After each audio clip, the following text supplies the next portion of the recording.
Welcome to the Privacy Report. Today, we're looking at something really critical, but often kind of misunderstood.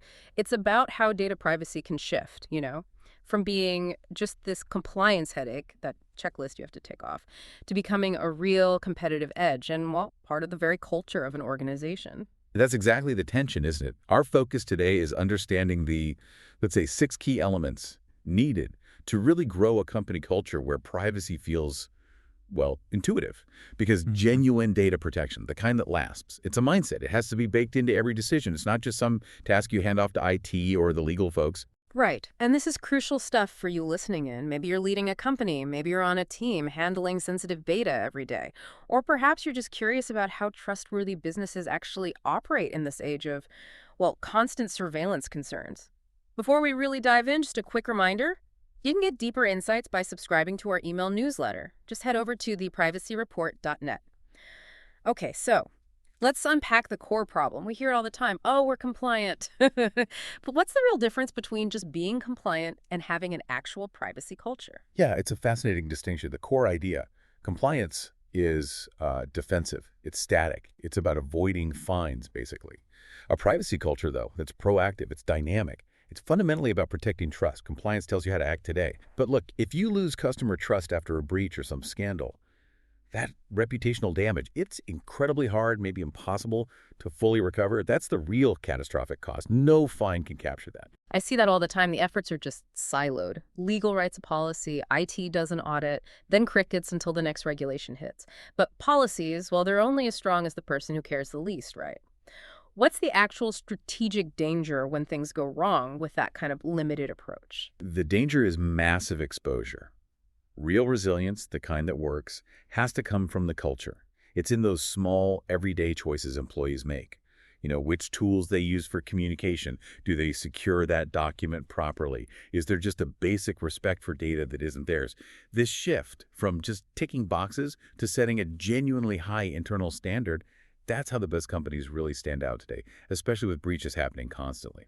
Okay, I get the culture matters, but let's be practical. Compliance, you can measure it, you can audit it. How do you measure the ROI of a cultural pillar Well, compared to just, lowering the risk of a fine? you measure it in stability, in competitive advantage. It's becoming clearer now. Consumers, even B2B partners, they're actively choosing vendors based on their security posture.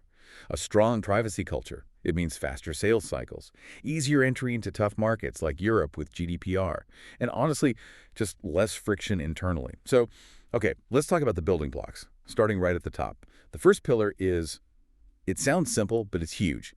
Make privacy a true core value. Absolutely. Culture has to start at the top. If privacy isn't right there in the company mission or the stated values, if the CEO isn't talking about it in town halls, it just won't filter down into daily work. Leaders need to commit real resources, real time to this. And that tone setting is vital, but it needs teeth. It can't just be a word like integrity on the About Us page. Applying this means actually weaving privacy into performance goals for everyone, making it a non-negotiable part of designing new products, building it into team meetings, team rituals.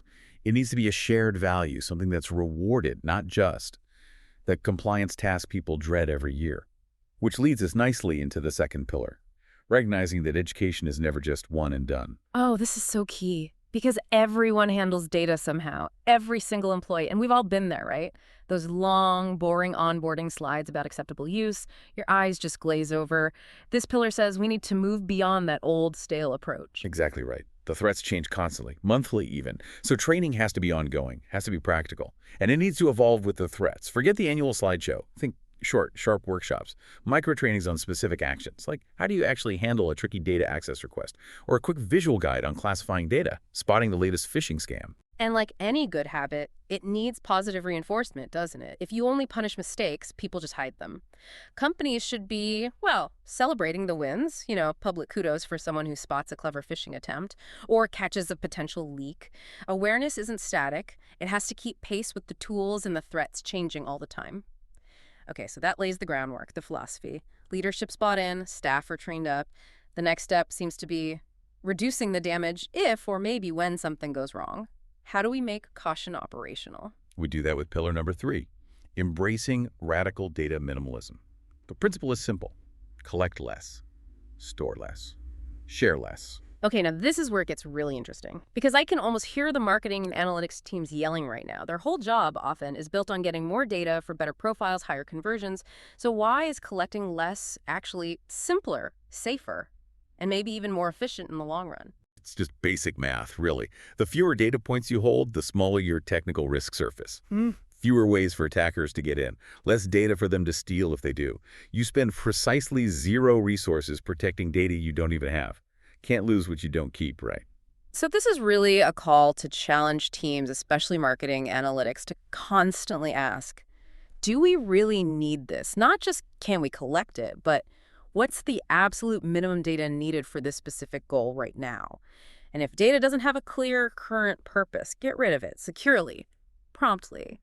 That feels like the simplest way to shift from just managing risk to actually eliminating chunks of it. Absolutely. And that connects directly to the fourth pillar.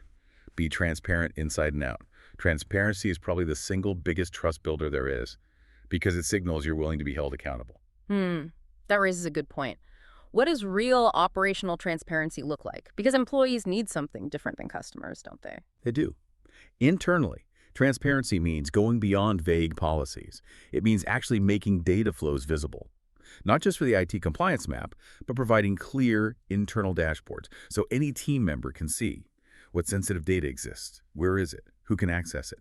That kind of visibility takes the mystery out of privacy. It makes it everyone's job in a concrete way. And externally, for customers. Externally, it's about clear communication, telling customers exactly what you collect, why you need it, how long you'll keep it, and crucially, using plain language, ditching the dense legalese that nobody understands and just obscures things. That kind of upfront honesty, it earns respect. And it makes accountability much stronger if something does go wrong. It can stop a small issue becoming a PR nightmare. Yeah.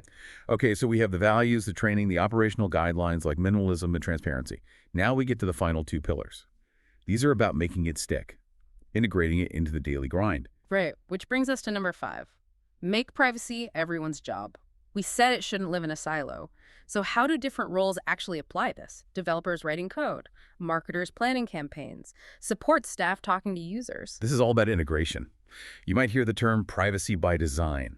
For developers, for example, it means building privacy in from the start, using things like anonymization, encryption, making them the default, not an add-on. It has to be foundational, not just a patch applied at the end. Yeah, you can see the friction points, can't you? A support agent gets an urgent call. They have to handle user data carefully, verify identity properly, resist that temptation to cut corners just to solve the problem faster, avoid oversharing. Marketers, they need to really scrutinize the tools they use, choose platforms that respect consent, minimize tracking, even if a fuller profile seems tempting for short-term conversion. And finally, wrapping it all together, the sixth pillar, leaders must lead by example. If you look at the big picture, a company's culture always reflects its leaders. What they do, or maybe what they don't do. No exceptions. That's the ultimate test, isn't it? What are the specific non-negotiable things managers and execs have to do consistently? Because, let's face it, employees watch what leadership does way more than what leadership says in some memo. They have to practice what they preach. Use the secure communication tools they mandate for everyone else. Respect privacy settings on shared files. Enforce strong authentication, even if it adds a few extra seconds to their login. Yeah, even small things send a huge message, like a senior manager saying, no, let's not discuss that sensitive draft over in secure chat. Or publicly thanking someone for taking the extra step to use encrypted collaboration software. Those actions, they set the real standard. They show the value isn't just talk, it's real. So wrapping this up for you, our listener, building this kind of privacy-focused culture, it's not about just adding more rules to a binder. It's really about changing perspective, shifting from seeing data as this endless resource to viewing it as something that carries significant liability, demanding constant care. It's about making privacy part of the daily rhythm, moving your organization beyond just painful compliance toward a strategic advantage built on something measurable, trust. Yeah, this whole discussion really highlights that privacy, fundamentally, it's about respect. Respect for the person whose data you're holding. If businesses truly get that, if they see minimalism leads to efficiency and trust, they gain a lasting edge. If they don't, they risk being seen as untrustworthy. And in today's market, that increasingly risks obsolescence. So a question for you to think about, what really stands out to you about the hidden costs when companies prioritize convenience over actually respecting the data they manage? That's a really powerful thought to end on. Thank you for tuning into the Privacy Report. If you found this discussion valuable, please do take a moment to like and subscribe wherever you get your podcasts. It really helps us out. This discussion was made with the assistance of AI. We look forward to exploring more with you next time.